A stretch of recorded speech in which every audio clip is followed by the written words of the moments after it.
What the fuck is up, YouTube? It's your boy Honda back with another fucking video, and today I'm going to be telling you guys about the first time I ever did Vicodin. So let's get right into this shit. So basically this takes place about 2 years ago, right? And I was at my grandma's house, and you guys can already see how this is about to go, right?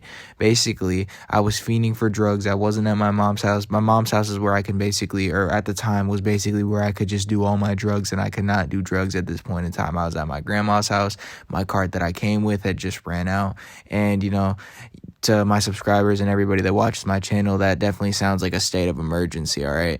And a lot of people who were in my position would have definitely started searching, so that's exactly what I did, my boy. I just started searching around the crib. After a while of searching around the crib, I didn't really find much because I didn't really go anywhere that I really wasn't supposed to be, and I didn't really look any places that I was, wasn't supposed to be. But one of the days that I was in my grandma's room, I noticed this, just like passing by in her room, I noticed a red top pill bottle, right? And a lot of the time, I don't really see red top pill bottles, and where I live, I see red top pill bottles when there's like narcotics in it. So I'm like, okay, that's interesting. I have to look now. So basically I schemed up on a time where I could go and look for, what was in this bottle, and that would be when my granny was at work. Now, I wouldn't do this now. This was some real like scum gang shit I did at the time. I went up in my grandma's room and like looked at a pill bottle. Now, I wouldn't have taken the prescription if I knew that my grandma needed them, because they weren't even my grandma's pills. They were like my auntie's pills from her tooth surgery that she didn't need anymore. So I'm like, oh, okay, this was from like months ago type shit. Like, and where it was placed too, like, I don't think anybody would have noticed, and that's what I thought. Like, I didn't think anybody was gonna notice. It was like behind,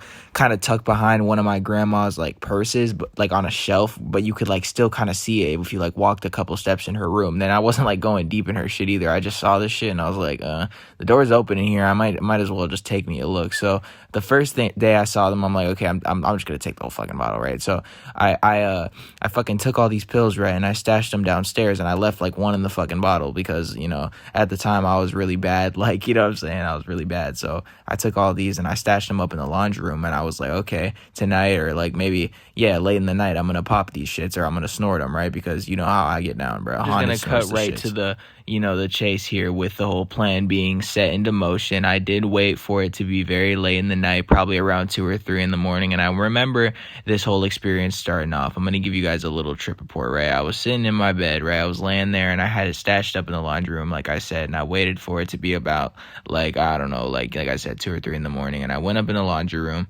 and I went and got my shits, and I went to the bathroom, and I got me a little piece of plastic to snort it off that shit, you know what I'm saying? It might have been like, I think it was my phone case, actually. I went and used my phone case, and I got a dollar bill, and I went to getting, right? So this is my first time actually snorting Vicodin. So immediately after, I noticed, like, this shit gets so, like, stuck in your nose, bro. Like, if any other, like I don't know any other, like, pill that ever got this fucking like stuck into my nose. Like, I don't know if like they like designed this shit some type of way for it to like not go up your nose and like stay clogged in there, but that shit did not want to go up there fully, and the drip was so vile, bro, that shit tasted terrible. But it like, it's not like terrible like Xanax terrible, or like ecstasy terrible. I would definitely much rather sit and snort like Vicodin rather than like ecstasy pills or like Xanax. But I remember immediately as I took this fucking blast, guys, I got hit with this fucking like tranquility, bro. I don't know how to explain that shit. I just got hit with a feeling of like,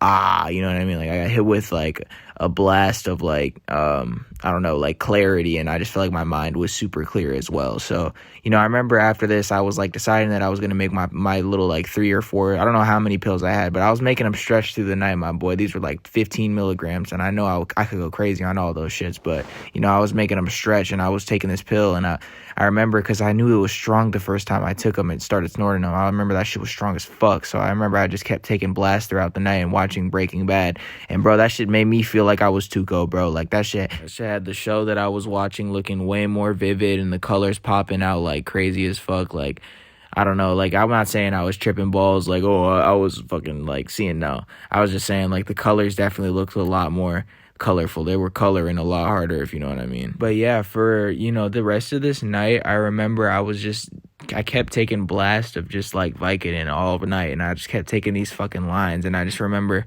like I didn't want to like quit taking lines. Like it was like very difficult for me to like not go to the bathroom every 30 minutes and just like get a fucking blast of opiates to the nose. You feel me, guys? Like this shit'll hook you for the night. Or like if you have the whole script, bro, this shit'll hook you for the month, my boy. Like this shit is definitely probably addictive as fuck. Like the way that I kept just going to the bathroom and taking blast after blast was very fucking like concerning. But you know, I did stretch out like 2 pills throughout the night, and I did have a very good time, my boys. Bad was never ever this fun to watch until I discovered Vicodin, and I did that all night. And like I said, I just felt like Tuco. And usually I don't even like opiates that much. Like usually they're like okay, but you know, Vicodin is definitely cool compared to like a lot of other opiates. Like hydrocodone and Vicodin are probably the like better ones, but if you're gonna do any, just do those, because like all the other ones will take you down a very bad path. Bro, like I've seen hydrocodone take people like and get them fucked up as well. So you got to be very careful with the opiates. But that's pretty much the end of this story. Like I knocked the fuck out like a couple hours like into, you know, just like doing lines of this fucking like Vicodin. And you know, yeah, I woke up the next morning, that shit was still in my nose. But if you enjoyed this fucking video, make sure to like, subscribe, and yeah, peace.